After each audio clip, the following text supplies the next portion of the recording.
India live TV, सच सबसे आगे। दोस्तों मैं बात हफीज हूं। भारतीय जनता पार्टी एक बार फिर से कटघरे में खड़ी हो गई है, साथ में चुनाव आयोग भी खड़ा हो गया है। ममता बनर्जी के एक भाषण के अंशभाग के ऊपर उन पर प्रतिबंध लगा दिया गया है, प्रचार करने से उनको रोक दिया गया है 24 घंटे के लिए। बात इतनी थी कि ममता बनर्जी ने कहा था कि बीजेपी के खिलाफ सेक्युलर वोट्स और मुसलमान वोट जो हैं वो एकजुट हों। ये नहीं कहा था कि मुझे वोट दीजिए, इसे वोट दीजिए, उसे वोट दीजिए। पर चुनाव आयोग का जो एक तरह से अलग अलग तरह का रवैया है वो अब सवालों के घेरे के अंदर है, लेकिन जवाब देने को कोई तैयार नहीं है। यहाँ पर जी न्यूज़ ने चलाया भी है, आप देख लीजिए थोड़ा सा एक झलक। फिर मैं बताऊंगा कि कैसे एक पिटारा खुल गया है जिसमें मोदी जी, अमित शाह जी, बीजेपी के कद्दावर नेताओं ने आचार संहिता का खुला उल्लंघन किया है इस चुनाव के अंदर। इससे पहले वाले चुनाव जितने निकले 2-3 साल से निरंतर चल रहा है, पर चुनाव आयोग कोई कार्रवाई ऐसी करता नहीं है, इसलिए कई तरह के सवाल खड़े हो जाते हैं। मैं उन तमाम उनमें से बहुत जो महत्वपूर्ण चुनाव के दौरान उल्लंघन किए हैं मोदी जी ने, अमित शाह जी ने, उस पर आपको चर्चा करूंगा और उसको आपको दिखाऊंगा प्रमाण सहित। लेकिन पहले ये देख लीजिए ममता बनर्जी पे जो कार्रवाई हुई है। और अब इस वक्त की बड़ी खबर, ममता बनर्जी पश्चिम बंगाल की मुख्यमंत्री, चुनाव प्रचार पर उनके रोक लग गई है। चुनाव आयोग ने यह बड़ी कार्रवाई की है और पश्चिम बंगाल की मुख्यमंत्री ममता बनर्जी के चुनाव प्रचार पर रोक लगा दी है। यह रोक 24 घंटे के लिए रहेगी।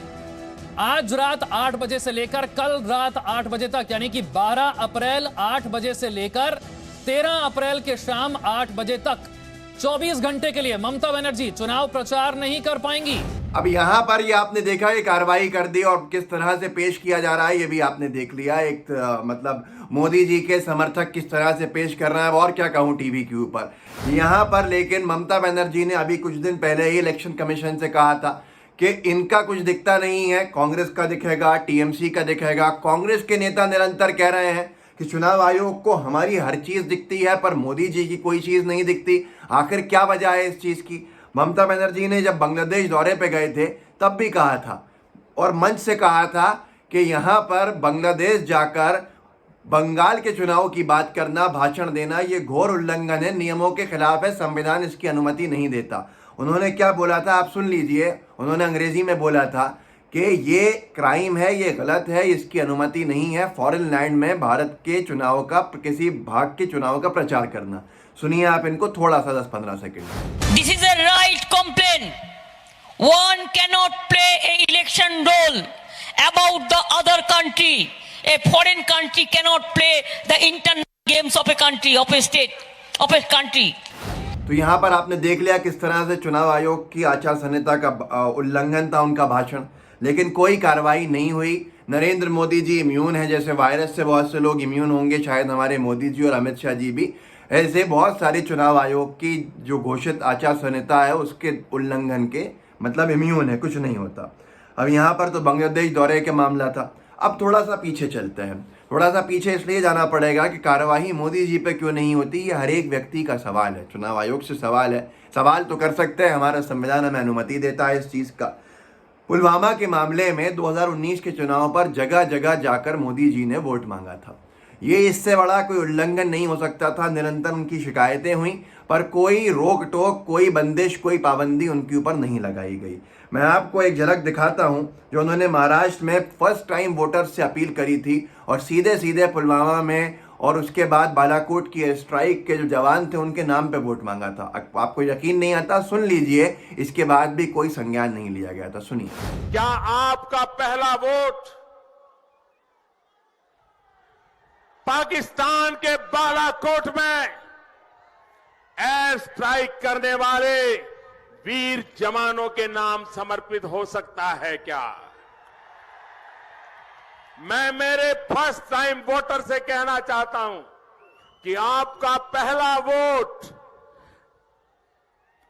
पुलवामा में जो वीर शहीद हुए, उन वीर शहीदों के नाम आपका वोट समर्पित हो सकता है क्या?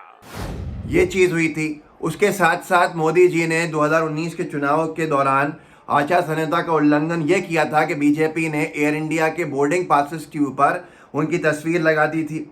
उसके साथ साथ ट्रेन के चाय के जो ग्लास थे उस पर चौकीदार लिख दिया था, मैं भी चौकीदार या जो भी, उसके ऊपर भी कोई कार्रवाई नहीं हुई थी। देख लीजिए एक वीडियो एक चैनल ने डाला था, SPN9 न्यूज़ सामाजिक आईना ने, उनका ये आप खुद देख लीजिए किस तरह का उल्लंघन है थोड़ा सा इसमें। आपको बता दें कि एयर इंडिया में सभी बोर्डिंग पास पर प्रधानमंत्री की फोटो लगाकर सफर करने वाले लोगों को दिए जा रहे थे, जिससे आचार संहिता का सीधा सीधा उल्लंघन किया गया।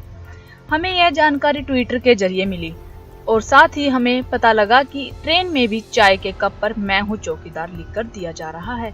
इसका मतलब बीजेपी कहीं न कहीं चुनाव आयोग के नियमों का पालन नहीं कर रही। अब एक और चीज हुई थी, ये तो आप घोर उल्लंघन देख रहे हैं। सवाल यह है कि इन पर कार्रवाई क्यों नहीं है। कोई भी व्यक्ति देश से ऊपर नहीं हो सकता, देश के संविधान से ऊपर नहीं हो सकता। आपने ठीक किया, आपको लगता है ममता बनर्जी ने गलत किया, उन पे आपने पाबंदी लगाई, एक दिन की लगाई, ठीक है, लेकिन दूसरे कैसे इससे बच सकते हैं, वो भी भारतीय जनता पार्टी के नेताओं पे 100 खून क्यों माफ है, ये सवाल खड़ा होता है। अब मोदी जी वोट डालने गए थे गुजरात में और वहां पर उन्होंने आचार संहिता का तोड़ने का आरोप उन पर इसलिए लगा था, NDTV की खबर भी है, ये भी देख लीजिएगा, क्योंकि उन्होंने वहां पे रोड शो कर दिया था।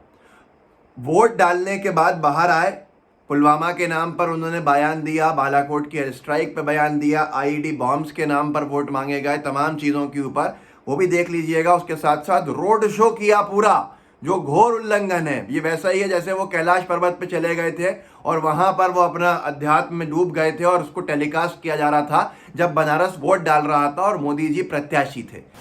इसी तरह से गुजरात के अंदर जो रोड शो अमित शाह जी और मोदी जी साथ में कर रहे थे वोट डालने के बाद, देख लीजिए, उसकी भी एक झलक NDTV ने डाला था। प्रधानमंत्री मोदी मां के पांव छूकर निकले वोट देने। खुली जीप में निशान रनिप हाई स्कूल पहुंचे, वोट दिया और इसके बाद रोड शो भी किया और भाषण भी दिया। ये आपने देख लिया।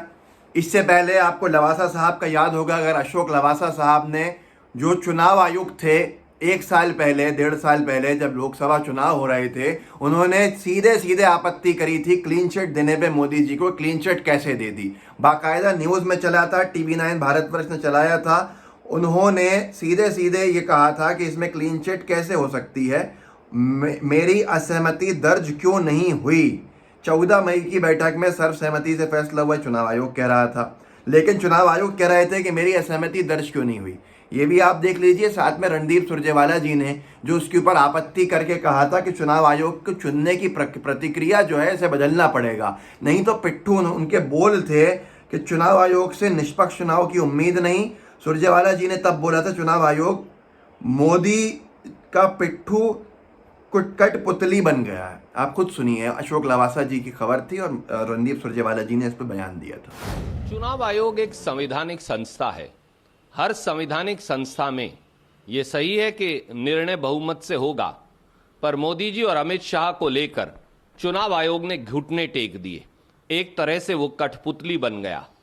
चुनाव आयोग की नियुक्ति और उसकी कार्यप्रणाली का अवश्य पुनर्विचार होना चाहिए, क्योंकि मौजूदा स्थिति में चुनाव आयोग केवल सरकार का पिछलग्गू और पिट्ठू बन गया है। इस पर कोई कार्रवाई नहीं हुई थी। मतलब कार्रवाई हमारे ऊपर है, कार्रवाई दूसरों के ऊपर है, जो बीजेपी से नहीं है उसके ऊपर है। ये घमासान है आज बहुत बड़ा बंगाल चुनाव में, क्योंकि एक साकेत गोखले हैं, उन्होंने एक RTI भी लगाई थी। असल में अमित शाह जी ने असम में बयान, पुडुचेरी में बयान दे दिया था अभी इन्हीं चुनाव के अंदर, जो अमर उजाला ने छापा भी था। पुडुचेरी के जब मुख्यमंत्री जो पूर्व नारायण स्वामी ने चुनौती दी थी, इन्होंने कहा था कि गांधी परिवार को पैसे भेजते थे नारायण स्वामी जी। मतलब देश का गृह मंत्री बिना किसी प्रमाण के इतना बड़ा बयान दे दे। इससे पहले बंगाल में कह दिया था कि जगह जगह बारूद की बम बनाने की फैक्ट्रियां लगी हुई हैं, इस पर कोई कार्रवाई नहीं। अमर उजाला ने लिखा है, पुडुचेरी के पूर्व मुख्यमंत्री नारायण स्वामी ने दी शाह को चुनौती, कहा गांधी परिवार को पैसे देने का आरोप साबित करें या फिर मांगे माफी। कोई आपत्ति कुछ नहीं, इसके ऊपर चुनाव आयोग को कोई शिकायत नहीं है। साकेत गोखले ने इसके ऊपर RTI लगा दी थी। RTI ये लगाई थी, उनकी RTI थी कि भाई साहब ये जो इन्होंने बयान दिया है इसके ऊपर आपने क्या इनके ऊपर कार्रवाई की। अब यहाँ पर जो आपत्ति है उसको टालते रहा चुनाव आयोग, RTI को चुनाव आयोग टालता रहा, टालता रह के शिकायत को चुनाव आयोग टालता रहा। और टालने के बाद साकेत का कहना है कि उन्होंने 7 लेटर भेजे और 10 ईमेल भेजे इसके ऊपर कार्रवाई के लिए, कि इस ऐसे झूठे बयान के ऊपर कार्रवाई क्यों नहीं हो रही है। अब जब चुनाव हो चुके हैं तो चुनाव आयोग का उनके पास चिट्ठी आई है कि जो भी मामला चल रहा है उसके अंदर टाइम मांगने की। लेकिन इनका कहना है कि कुछ दिन बाद चुनाव आयोग कहेगा पुडुचेरी का कि अब तो चुनाव हो चुके हैं तो उसका कोई मतलब नहीं। सवाल यही खड़ा होता है कि क्या अमित शाह जी, मोदी जी के ऊपर सारी खुली छूट है, उनके ऊपर कोई कार्रवाई नहीं होगी? क्या कांग्रेस के नेताओं पे, टीएमसी के नेताओं पे ही कार्रवाई होनी है? ये आप अपने आप में तलाशी कि निष्पक्ष चुनाव हो रहे हैं या पक्षपाती चुनाव हो रहे हैं।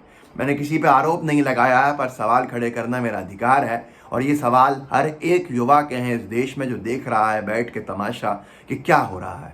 इस वीडियो को आगे बढ़ाइए, लोगों को जागरूक कीजिए, व्हाट्सएप पे साझा कीजिए, सवाल पूछिए। सवाल पूछेंगे लोकतंत्र जिंदा रहेगा, नहीं तो जर्मनी आपके सामने मिसाल है, चाइना आपके सामने मिसाल है। उस रास्ते पर अगर हम जा रहे हैं तो उसके जो परिणाम हैं बहुत घातक हैं।